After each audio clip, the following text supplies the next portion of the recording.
नमस्कार, आप देख रहे हैं रवजी लाइव। बिहार में मंत्रिमंडल विस्तार को चर्चाएं तेज हो गई हैं। इसी विषय पर बात करेंगे हम अभिषेक मिश्रा से।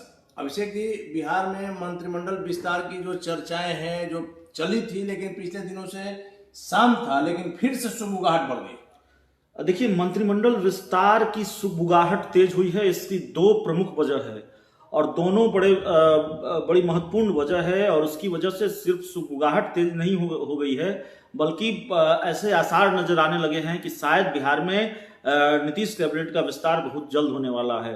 दो बड़ी वजह क्या है? एक जो सबसे बड़ी वजह है वो ये है कि केंद्रीय मंत्री धर्मेंद्र प्रधान मुलाकात करते हैं बिहार के मुख्यमंत्री नीतीश कुमार से। और जो कुछ भी सोशल मीडिया पर हमने पढ़ा, बीजेपी के प्रदेश के नेताओं को खबर भी नहीं है। बिल्कुल, सोशल मीडिया पर हमने पढ़ा, बीजेपी के केंद्र के नेताओं से हमने बातचीत भी की।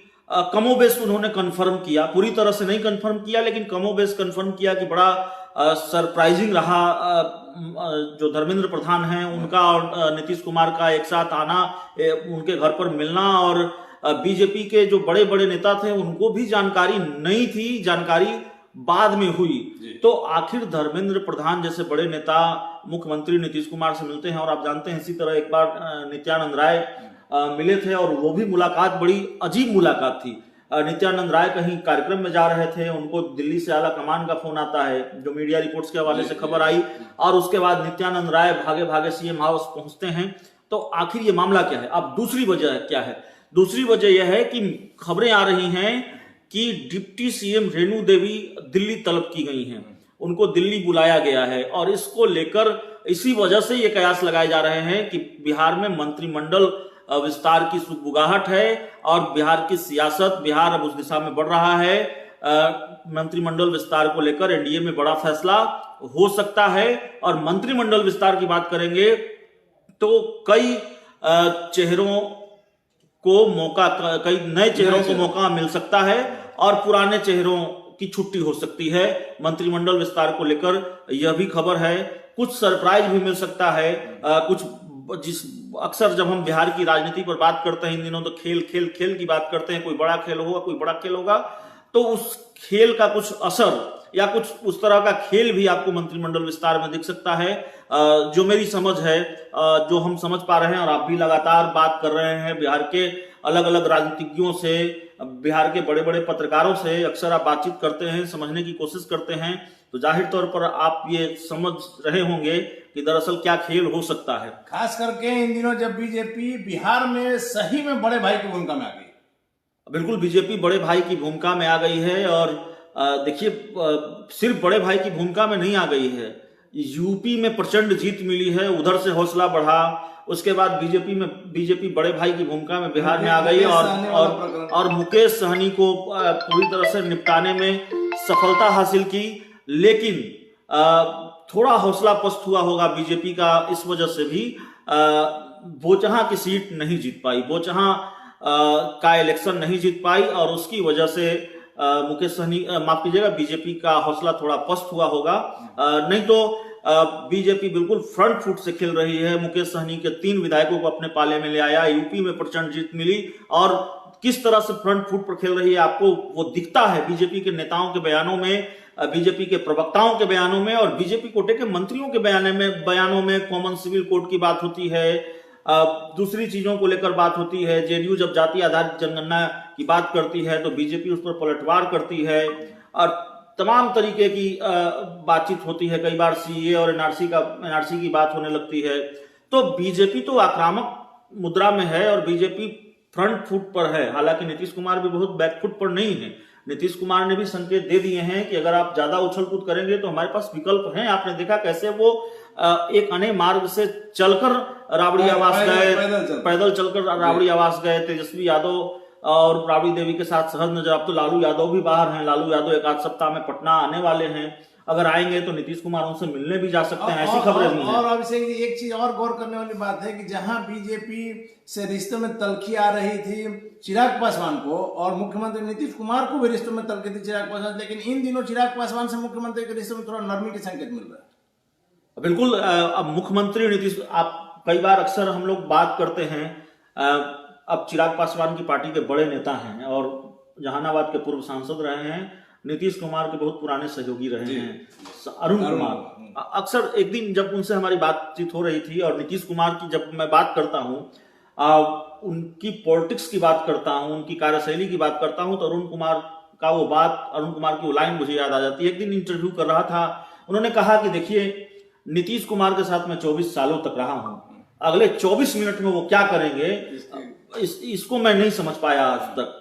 तो नीतीश कुमार चिराग पासवान को बुलाते हैं, इसकी उम्मीद तो चिराग पासवान ने भी नहीं की होगी। मैंने बात की है चिराग पासवान से, माझी आवाज पर जो सीन नजर आया, इसकी उम्मीद चिराग पासवान की पार्टी के नेताओं को नहीं थी। हम आप बात करते हैं चिराग पासवान की पार्टी के बड़े बड़े नेताओं से, सरप्राइज कर दिया सबको। चिराग पासवान भी 2 मिनट के लिए अचंभित रहे कि हम ही को बुला रहे हैं, किसी और को। सबको सरप्राइज कर दिया नीतीश कुमार ने। तो जाहिर तौर पर नीतीश कुमार क्या करेंगे, नीतीश कुमार के मन में क्या चल रहा है, कुछ तो चल रहा है। और ये मानने वाली बात नहीं है कि नीतीश कुमार कुछ नहीं करने वाले हैं, बिहार में सब कुछ जैसे चल रहा है वैसे नहीं चलेगा। अब अगले 1-2-3 महीने बड़े महत्वपूर्ण हो सकते हैं बिहार की सियासत के लिहाज से, और बड़ा बदलाव हो सकता है। और इस बड़े बदलाव की वजह मुख्यमंत्री नीतीश कुमार होंगे। इस बड़े बदलाव के सूत्रधार, इस बड़े राजनीतिक खेल के सूत्रधार नीतीश कुमार होंगे, क्योंकि नीतीश कुमार बड़े पॉलिटिकल सरप्राइज की तैयारी में हैं। उनके क्रियाकलापों से यह साफ तौर पर नजर आता है। अभिषेक जी, इन दिनों आपने देखा होगा कि बड़े रणनीतिकार रहे हैं प्रशांत किशोर जी। बिहार में कल जिस प्रकार से उन्होंने प्रेस कॉन्फ्रेंस किया, 3000 किलोमीटर की पैदल यात्रा करेंगे, मुख्यमंत्री नीतीश कुमार के इतने करीबी रहे कि आज भी लोग कहता है कि प्रशांत किशोर जो है नीतीश कुमार के ही आदमी है। उनके आने से बिहार की राजनीति पर क्या असर पड़ेगा? देखिए, इतनी जल्दी असर नहीं पड़ेगा, ये प्रशांत किशोर भी जानते हैं। प्रशांत किशोर ने बात बिहार की शुरू की थी। उस संबंध में उनसे कल जब उन्होंने प्रेस कॉन्फ्रेंस थी, सवाल भी पूछा गया कि आपने तो बात बिहार की अभियान भी शुरू किया था, फिर वो फुस हो गया। उन्होंने कहा कि नहीं, वो कोविड का संक्रमण काल था इसलिए वो आगे नहीं बढ़ पाया। लेकिन प्रशांत किशोर अभी 3000 किलोमीटर की पैदल यात्रा करेंगे। प्रशांत किशोर का एक इंटरव्यू मैंने देखा, उसमें उन्होंने कहा था कि मेरा मन थोड़ा चंचल है, इस तरह की बात उन्होंने, एग्जैक्ट इस शब्द का इस्तेमाल नहीं किया था, लेकिन मतलब उसका अर्थ वही था। और प्रशांत किशोर को ये देखा भी गया है, प्रशांत किशोर को लेकर वो बीजेपी के साथ होते हैं, प्रधानमंत्री नरेंद्र मोदी के रणनीतिकार होते हैं, फिर उनको छोड़कर नीतीश कुमार के साथ चले आते हैं, फिर जेडीयू ज्वाइन भी करते हैं, राष्ट्रीय उपाध्यक्ष भी बनते हैं, फिर वो चले जाते हैं पश्चिम बंगाल के मुख्यमंत्री ममता बनर्जी के साथ, फिर वो अरविंद केजरीवाल के साथ, दूसरे मुख्यमंत्रियों के साथ। तो प्रशांत किशोर क्या करने वाले हैं? रणनीतिकार से नेता बनते हैं, और नेता से फिर रणनीतिकार बनते हैं, और फिर रणनीतिकार से नेता बनने की राह पर हैं। उन्होंने ऐलान नहीं किया है कि पार्टी बनाएंगे, उन्होंने ये कहा है कि 3000 किलोमीटर की पद यात्रा करेंगे, उसके बाद पार्टी बनाएंगे। इसको ऐलान ही माना जाएगा। कांग्रेस से उनकी वार्ता सफल नहीं हो पाई, कांग्रेस से भी प्रयासरत। देखिए, प्रशांत किशोर स्टीयरिंग पूरी तरह से अपने हाथ में रखना चाहते हैं, और कांग्रेस जैसी बड़ी पार्टी में वो संभव नहीं है। आप केंद्र में कांग्रेस की छोड़ दीजिए, बिहार कांग्रेस में भी वो संभव नहीं है। किस तरह की गुटबाजी है, किस तरह का घमासान सामने आता है। और ऐसे में कोई प्रशांत किशोर डिक्टेट करते नहीं करते, हम ये नहीं करें, लेकिन उसको लोग ईगो आड़े आ जाता है। अब प्रशांत किशोर की बात कांग्रेस के बड़े बड़े नेता मानेंगे, कांग्रेस के बड़े बड़े नेताओं को प्रशांत किशोर अपने हिसाब से ट्रीट करेंगे, इसलिए कि कांग्रेस में सब चीज ठीक हो जाए। बावजूद इसके ये संभव नहीं होता दिखा। प्रशांत किशोर की बात नहीं बन पाई, पहले भी नहीं बन पाई थी, आप जानते हैं। चूंकि प्रशांत किशोर के बारे में जहां तक हमारी जानकारी है, वो अपने मन से काम करते हैं। अगर वो काम कर रहे हैं तो उसमें किसी का इंटरफेयर जो है वो बर्दाश्त नहीं करते। हाँ, बिल्कुल, प्रशांत किशोर की ये कार्यशैली है। प्रशांत किशोर इंटरफेरेंस नहीं बर्दाश्त करते हैं। लेकिन प्रशांत किशोर के बारे में एक बात मैं बता दूं, प्रशांत किशोर से एक दिन बहुत लंबी मुलाकात हुई है। बिहार के कई हमारे वरिष्ठ पत्रकार हैं, उनके साथ, और उनके साथ मेरा यह सौभाग्य रहा कि हम भी थे वहाँ। चूंकि बंद कमरे में हुई बातचीत को सार्वजनिक करना ठीक नहीं है, लेकिन इतना मैं कह सकता हूँ, प्रशांत किशोर को जो मैंने समझा उस एक दिन में, प्रशांत किशोर बहुत दूरदर्शी व्यक्ति हैं। उनकी समझ बहुत अच्छी है राजनीति की, और वो भविष्यवाणी करने की स्थिति में होते हैं। कम से कम बिहार की राजनीति को लेकर उन्होंने जो भविष्यवाणी की, वो तकरीबन अभी जो बिहार की राजनीति का घटनाक्रम है वो सही दिशा में जाती हुई दिख रही है। तो मेरे हिसाब से, जो कि मैंने देखा है, तो प्रशांत किशोर की दूरदर्शिता का कोई जवाब नहीं है।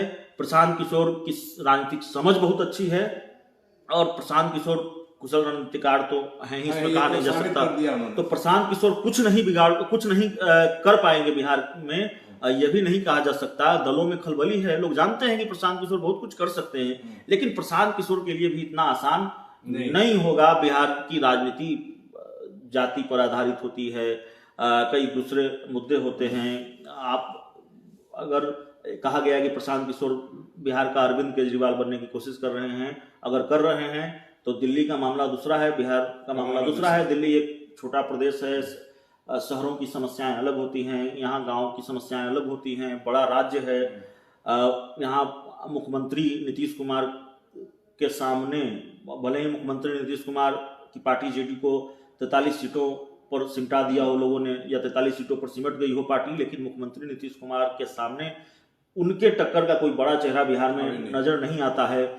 तो प्रशांत किशोर भले ही 3000 किलोमीटर की पदयात्रा करें, राजनीतिक पार्टी बनाएं, लेकिन संघर्ष उनका आसान नहीं होगा। अगर अकेले चलेंगे तो राजनीति में वैसे भी आज के दौर में अकेले एकला चलो की राह आसान नहीं है। अभिषेक जी, आखिरी सवाल आपसे चाहेंगे कि जिस प्रकार से धर्मेंद्र प्रधान आए, बिना किसी को बताए आए, मुख्यमंत्री से मिले और चले गए, बाद में बीजेपी के भी नेताओं को जानकारी हुई, वैसे में रेणु देवी को जो उप मुख्यमंत्री हैं, उनको जब दिल्ली तलब किया गया है, तो क्या यह तुरंत निकट भविष्य में कोई राजनीतिक बदलाव के संकेत है, कुछ उठापटक होगा? देखिए, बिल्कुल उठापटक होगा और एडजस्टमेंट का सवाल है। देखिए, बिहार में अगर मंत्रिमंडल विस्तार होना है तो आपको याद होगा कि वीआईपी पार्टी के 3 विधायक बीजेपी से आए हैं, वीआईपी पार्टी से 3 विधायक बीजेपी में आए हैं, उनमें से भी 2 का मंत्री बनने की बात हो रही है। जी, तो उनमें से 2 लोग मंत्री बनेंगे, उनके एडजस्टमेंट की भी तैयारी है। हालांकि एक खबर हमारे पास यह भी है कि राजू सिंह ही सिर्फ मंत्री बनाए जाएंगे, बाकी 2 लोगों को, बाकी 2 में से एक के बेटे को एडजस्ट किया जा सकता है और एक को कहीं दूसरी जगह एडजस्ट किया जा सकता है। सिंह और मिश्री लाल, हाँ बिल्कुल, इन दोनों को कहीं दूसरी जगह एडजस्ट कर दिया जा सकता है। नीतीश मंत्रिमंडल में इनको जगह नहीं मिलेगी, राजू सिंह को जगह सिर्फ मिल सकती है। ये जानकारी हमारे पास है सूत्रों के हवाले से, ऐसी खबर है।